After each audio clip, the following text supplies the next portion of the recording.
पुणे महानगरपालिकेच्या निवडणुकीपूर्वीच महाविकास आघाडीने भाजपला मोठा धक्का देण्याची तयारी केली आहे। जागा वाटपाचा रखडलेला तिढा अखेर सुटला असून तिन्ही प्रमुख पक्षांमध्ये एका फॉर्म्युल्यावर शिक्कामोर्तब झाला आहे।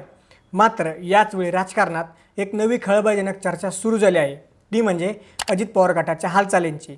नेमकं काय आहे महाविकास आघाडीचं मिशन 50 आणि अजित पवार गटाची नवी रणनीती, जाणून घेऊया सविस्तर। नमस्कार, मी महेश आणि तुम्ही पाहताय थोडक्यात। पुणे महानगरपालिकेच्या रणसंग्रामासाठी आता राजकीय हालचालींना वेग आला आहे। महाविकास आघाडीने निवडणुकीच्या रिंगणात उतरण्यासाठी कंबर कसलेली आहे। महाविकास आघाडीतील तिन्ही प्रमुख घटक पक्ष म्हणजेच शिवसेना उद्धव बाळासाहेब ठाकरे, काँग्रेस आणि राष्ट्रवादी काँग्रेस शरदचंद्र पवार गट यांच्यात जागा वाटपाचा फॉर्म्युला खेळ ठरला आहे। यानुसार तिन्ही पक्षांना प्रत्येकी 50 जागा देण्यावर प्राथमिक एकमत झालं आहे। उर्वरित 15 जागा समविचारी मित्रांन पक्षांसाठी सोडण्याचा निर्णय घेण्यात आला आहे। पुणे शहरात भाजपच्या बालेकिल्ल्याला सुरुंग लावण्यासाठी महाविकास आघाडीने हा समान जागा फॉर्म्युला स्वीकारल्याचं आता बोललं जात आहे। शुक्रवारी झालेल्या एका महत्त्वाच्या बैठकीत या सूत्रावर शिक्कामोर्तब करण्यात आलेलं आहे। ज्या प्रभागात ज्या पक्षाची ताकद जास्त असेल किंवा ज्याचा उमेदवार सक्षम असेल त्यालाच उमेदवारी दिली जाईल असं स्पष्ट करण्यात आलं आहे। या सर्व घडामोडीत राज्याच्या राजकारणात आणखी एक मोठी खळबळ उडाली आहे। महाविकास आघाडीत सामील होण्यासाठी मनसे उत्सुक असल्याची चर्चा सुरू आहे। दुसरीकडे अजित पवार गटाच्या भूमिकेकडे सर्वांचे लक्ष लागलेले आहे। विशेष म्हणजे अजित पवार गटाने महाविकास आघाडीसोबत येण्यासाठी काही प्रयत्न केले होते, परंतु काँग्रेसने त्यांना रेड सिग्नल दिला आहे।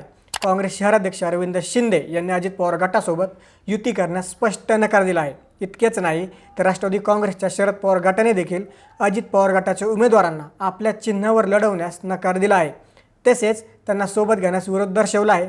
त्यामुळे आता अजित पवार गटाने आपला मोर्चा उपमुख्यमंत्री एकनाथ शिंदे यांच्या शिवसेनेकडे वळवल्याचे चित्र दिसत आहे। अजित पवार गटाचे नेते सध्या शिंदे गटाचे मंत्री उदय सामंत यांच्या संपर्कात असून पुण्यात नवीन राजकीय समीकरण आकाराला येण्याची शक्यता वर्तवली जात आहे। पुणे महानगरपालिकेत प्रदीर्घ सत्तेत असलेल्या भाजपला रोखण्यासाठी महाविकास आघाडीने एकजूट दाखवली आहे, तरी जागा वाटपावरून अद्याप काही पेच कायम आहेत। विशेषतः मनसेला या आघाडीत स्थान मिळणार का आणि मिळाले तर त्यांना किती जागा दिल्या जाणार। मनसेचे शहराध्यक्ष साईनाथ बाबर यांनी स्पष्ट केले आहे की उद्धव ठाकरेंच्या शिवसेनेसोबत त्यांची चर्चा सुरू असली तरी महाविकास आघाडीत सामील होण्याबाबत अद्याप कोणताही अंतिम निर्णय झालेला नाही।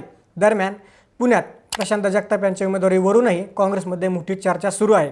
प्रशांत जगताप यांनी काँग्रेसमध्ये प्रवेश केल्यानंतर त्यांना वानवडी भागातून उमेदवारी मिळणार का याकडेच कार्यकर्त्यांचे लक्ष लागलेले आहे।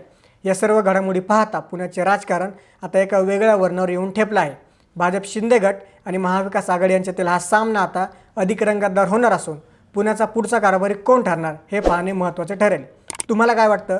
तुमचं मत कमेंट्समध्ये आम्हाला नक्की सांगा आणि असे राजकीय घडामोडी जाणून घेण्यासाठी थोडक्यातला नक्की सबस्क्राईब करा।